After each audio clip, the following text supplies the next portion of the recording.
Hola amigos del diplomado, mi nombre es Jorge Campilla y Guzmán, soy kinesiólogo de la sede Antofagasta, pertenezco al grupo 2 y por eso estoy subiendo este video respecto de la tarea de los ejercicios de la unidad 3 correspondiente a nuestro grupo, donde se nos proponen 4 ejercicios. Aquí me interesa mirar que se nos pide formular la hipótesis nula y alterna para cada problema, ejecutar la prueba estadística que se considera apropiada para cada problema, indicar lo que uno opina al respecto y finalmente indicar si las muestras son independientes o pareadas. Estos problemas yo los saqué a un Word. Aquí tenemos el primer ejercicio que corresponde a un estudio previo de 28 personas con niveles de colesterol altos a los que se les somete a una sesión de educación en nutrición y se dice que el valor P era menor a 0,01, por tanto se nos está diciendo que existe una diferencia estadísticamente significativa en nivel de colesterol pre-sesión y post-sesión. Después se nos dice que ese es un estudio semejante con 10 personas cuyos valores están acá, los valores pre-sesión, es decir, el valor que tenían las personas antes de someterse a la sesión de educación, y aquí están los valores post-sesión. Cumpliendo con la tarea entonces, la hipótesis nula y alterna desde el punto de vista conceptual, yo voy a plantear una hipótesis a dos colas, vale decir que no me voy a comprometer a priori con decir que el valor post-sesión es mayor o menor que el pre-sesión, sino que solamente va a decir que son diferentes. Y en la hipótesis nula entonces me comprometo con que el promedio de colesterol de las personas de la muestra previa a la sesión es igual al promedio de colesterol posterior, vale decir la hipótesis de la no diferencia. Y la hipótesis alternativa, que el promedio de colesterol de las personas de la muestra de educación no es igual al promedio de colesterol posterior a la sesión. Desde el punto de vista estadístico, definí que mu B de basal es el promedio pre-sesión y mu P de posterior corresponde al promedio de colesterol post-sesión educativa. Y aquí está el planteamiento de la hipótesis estadística. Entonces, el promedio basal es igual al promedio post-sesión y la alternativa teníamos que el promedio basal es distinto del promedio post-sesión. Para poder hacer esto más rápido, yo basé estos datos a un Excel y de este Excel me los voy a llevar al software que tengo disponible, que se llama Stata, donde podemos hacer los análisis que se solicitan.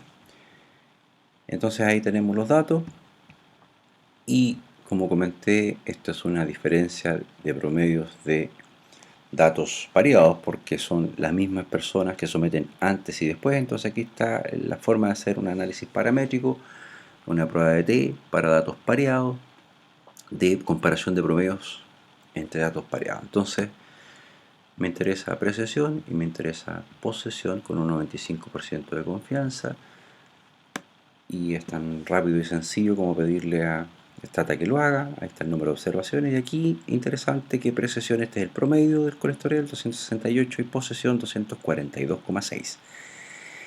De manera que aquí en el planteamiento de hipótesis se nos está diciendo que se va a hacer la diferencia de promedio entre pre-sesión menos post-sesión y que la hipótesis nula dice que hacer esta recta la diferencia de los promedios es igual a 0. Es decir, estos dos son iguales. Como yo planteo una hipótesis a dos colas, me interesa esta salida que dice que la diferencia de los promedios es distinta de 0 y veo que el valor es 0,0079, por tanto menor a 0,05, por tanto puedo rechazar la hipótesis nula que dice que los promedios son iguales y puedo decir entonces que estadísticamente existe diferencia significativa entre los promedios pre y post sesión. Mi opinión al respecto, cumpliendo con la tarea, es que la verdad son pocas las muestras, son 10 personas apenas pre-post. No es posible suponer que la sesión educativa sea la que es capaz de producir esta diferencia. Lo otro es que no podríamos generalizar la población con esa cantidad de personas. Hay muchos factores influyentes y me parece que por decirlo menos, no genera una gran cantidad de evidencia. Respecto de si las muestras son dependientes o independientes, ya lo he comentado en varias oportunidades, pero son dependientes porque son las mismas personas que someten antes y después a la misma medición. Bien, el segundo ejercicio corresponde a este, donde tenemos los datos de ratones de laboratorio que son alimentados de acuerdo con una cierta dieta Existe la dieta A y la dieta B, y se nos pide, a raíz de los datos que están en la tabla, que ya no la copié en este aspecto, en esta parte, que digamos si es que efectivamente es posible comprobar que el promedio de los ratones alimentados con la dieta B fue mayor que el peso promedio que fue alimentado con la dieta A. Entonces, desde el punto de vista conceptual, esto es, en este caso se trata de muestras independientes, son dos grupos distintos de ratones, a los que algunos se someten a dieta A, otros se someten a dieta B. Desde el punto de vista de las hipótesis, aquí está la hipótesis nula, el promedio de peso, siempre la no diferencia, ¿no? El promedio de peso de los ratones con la dieta A es igual al promedio de peso de los ratones con la dieta B, pero desde el punto de vista de la hipótesis alternativa, acá se nos está pidiendo demostrar que es mayor, por tanto voy a dejar en la alternativa, en la hipótesis alternativa, que el promedio de peso de los ratones con la dieta A es menor al promedio de peso de los ratones con la dieta B. Para decir es exactamente lo mismo, decir que A es menor que B, que decir que B es mayor que A. Desde el punto de vista de la hipótesis estadística, aquí está el promedio de la dieta A, el promedio de peso de la dieta B, y lo que acabamos de decir, el promedio de la dieta A es igual al promedio de peso de los ratones de la dieta B, y la hipótesis alternativa, el promedio de peso de los ratones con dieta A es menor al promedio de peso de la dieta B. Bien, entonces lo otro que se nos pide es ejecutar la prueba estadística. Vamos a borrar los datos que habíamos pegado recién, porque estos datos de las dietas los tengo en esta otra tabla. Para hacer más fácil el análisis, los vamos a pegar acá. Los nombres de las variables van, entonces aquí está el peso de la dieta A, el peso de la dieta B. Como comenté con anterioridad, en este caso se trata de una comparación de promedios, pero de muestras independientes. Por tanto, acá tenemos una comparación de promedios provenientes de dos muestras o de dos grupos. Vamos a ver esta. Entonces, la primera variable, la segunda variable, el peso de la dieta B, 95% de confianza. Yo podría asumir varianzas no iguales, pero se nos pide que asumamos, digamos, o asumamos que todos los tests es decir, que se cumplen todos los requisitos. Y efectivamente aquí entonces el software nos está dando el test de T para la diferencia de promedio entre el peso de la dieta A y el peso de la dieta B, no pareados, vale decir, suponiendo las varianzas iguales. Como dije, si yo chequeaba ahí, las varianzas no eran iguales. Y aquí, ¿qué nos interesa? Nos interesa mirar, como habíamos anotado acá, qué valor de probabilidad tenemos para aceptar, en este caso, o rechazar la hipótesis nula. Nos interesa rechazar la hipótesis nula, por tanto necesitamos un valor menor a 0,05 en una cola donde diga A menor que B. Entonces, aquí que se está restando el promedio de la dieta, del peso de la dieta A menos el promedio del peso de la dieta B. Si es cierto que la dieta A es menor que la dieta B, la probabilidad deberá ser de que esa diferencia sea menor, es decir, perdón, yo juzgo respecto de la hipótesis nula. La hipótesis nula dice 0 y la hipótesis alternativa dice que el promedio de la dieta A es, aquí está, menor que el promedio de la dieta B.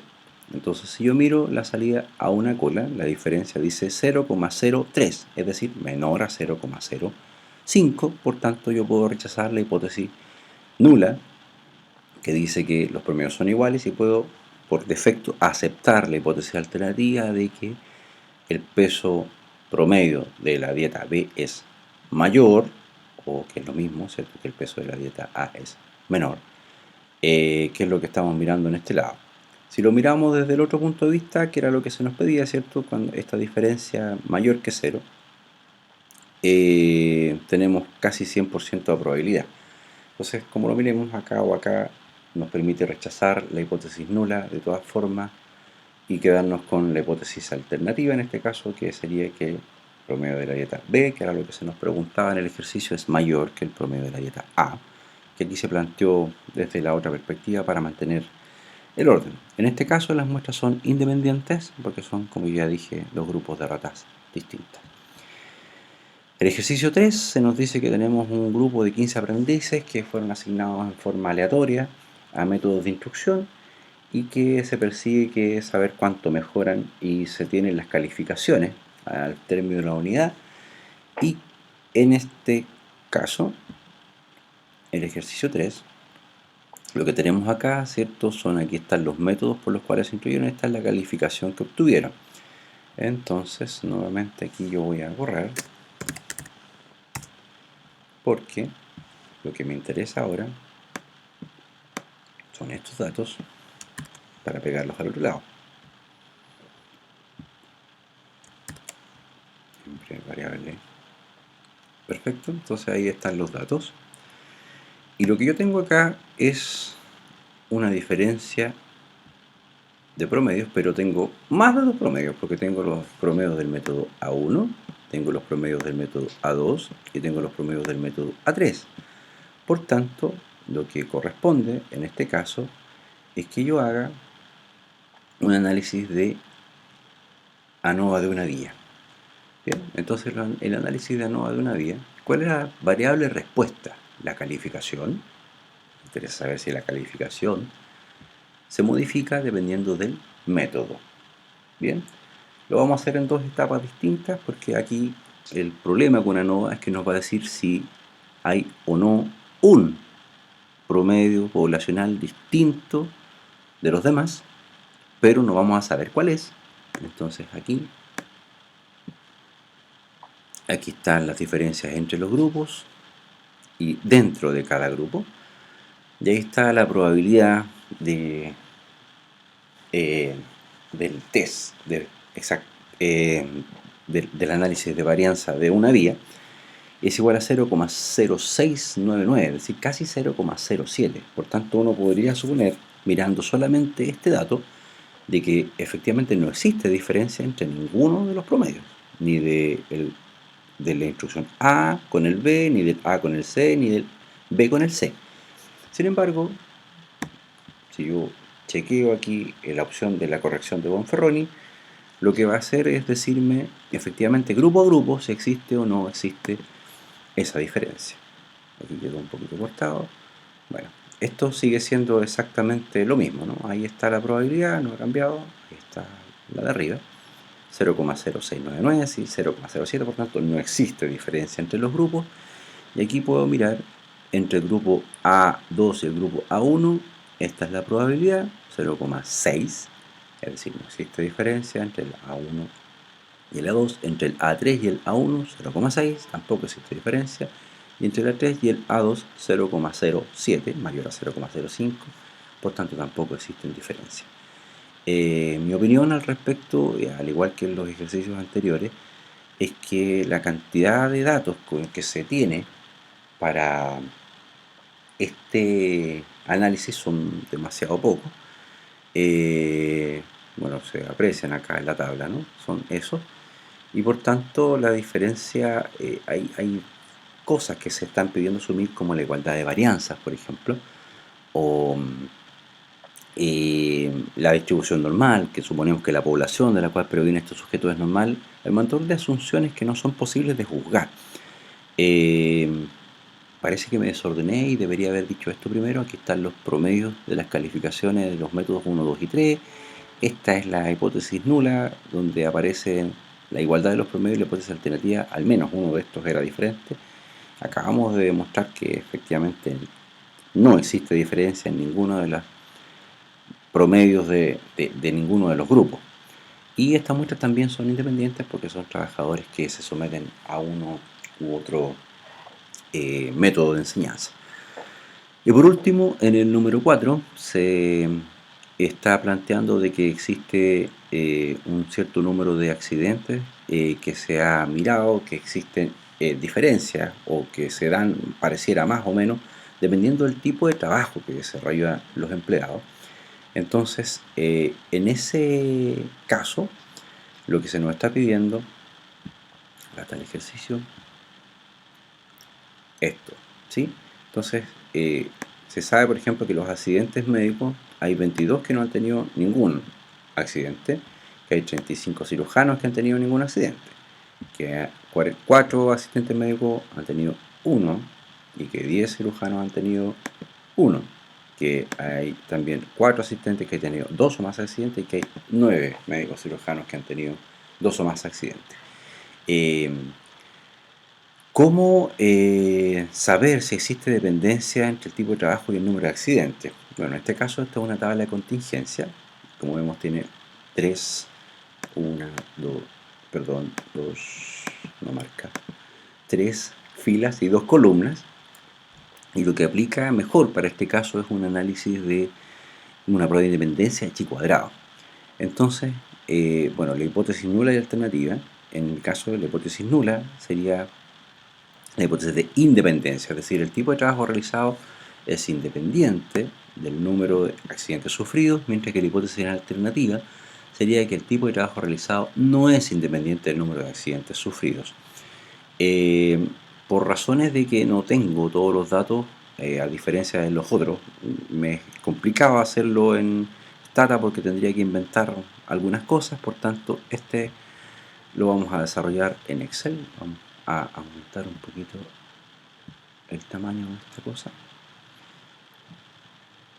Ok, entonces aquí yo lo que hice fue traspasar los datos, ¿verdad? De cuánta gente que era asistente había sufrido 0 accidentes, están los 22, 4 y 4, cuántos cirujanos habían sufrido 35, 19, ¿ok? Y procedí a calcular los totales, vale decir, gente asistente, tengo 30 asistentes y tengo 54 accidentes sufridos por los cirujanos, ¿sí? Yo no sé si me imagino, los asistentes son distintos, estos 22, lo mismo que los cirujanos, y fue a calcular el total de cuánta gente había sufrido 0 accidentes independiente de la categoría a la que pertenece.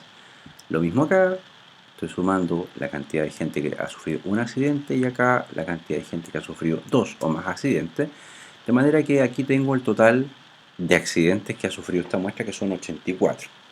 Y aquí tengo cuántos han sufrido los asistentes en total, 0, 1, 2. Aquí tengo cuántos han sufrido los cirujanos en total. Aquí lo que hice fue calcular el porcentaje de cada categoría, vale decir, cuántas personas, qué porcentaje representan las personas que han sufrido ese accidente del total.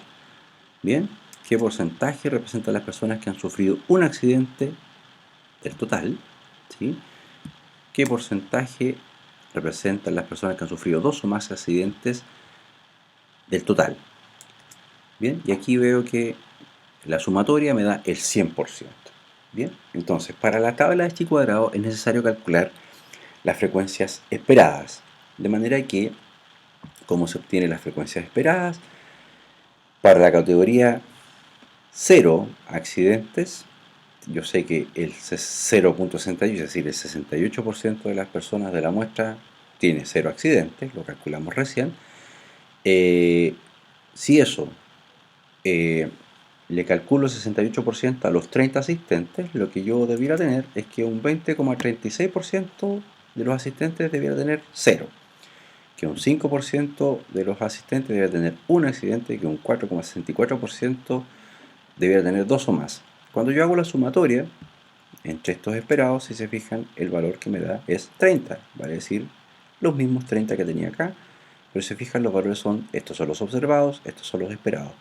Para los cirujanos se hace exactamente lo mismo, ¿verdad? Es decir, calculo qué porcentaje tiene 0 accidentes del total de cirujanos, lo mismo, perdón, con 0 accidentes, lo mismo para un accidente, lo mismo para 2 o más, y la sumatoria de estos datos me da los 54 sujetos que tenía igual que acá, 54, 54, 30 y 30.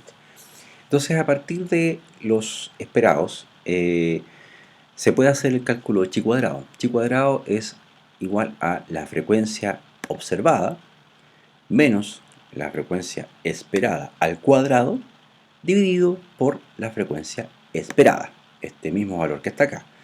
Entonces yo hice eso, aquí hice una formulita, se fijan, perdón, el software, insisto, está en inglés, pero aquí estoy calculando, estoy elevando la diferencia entre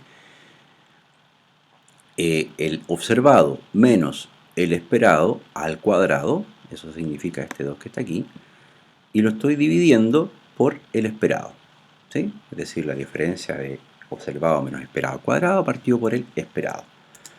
Eso mismo lo hicimos para la categoría un accidente con los asistentes, lo mismo hicimos para la categoría de 2 o más accidentes para los asistentes y lo mismo para los cirujanos. Bien, este valor que está acá corresponde a la sumatoria de estas tres.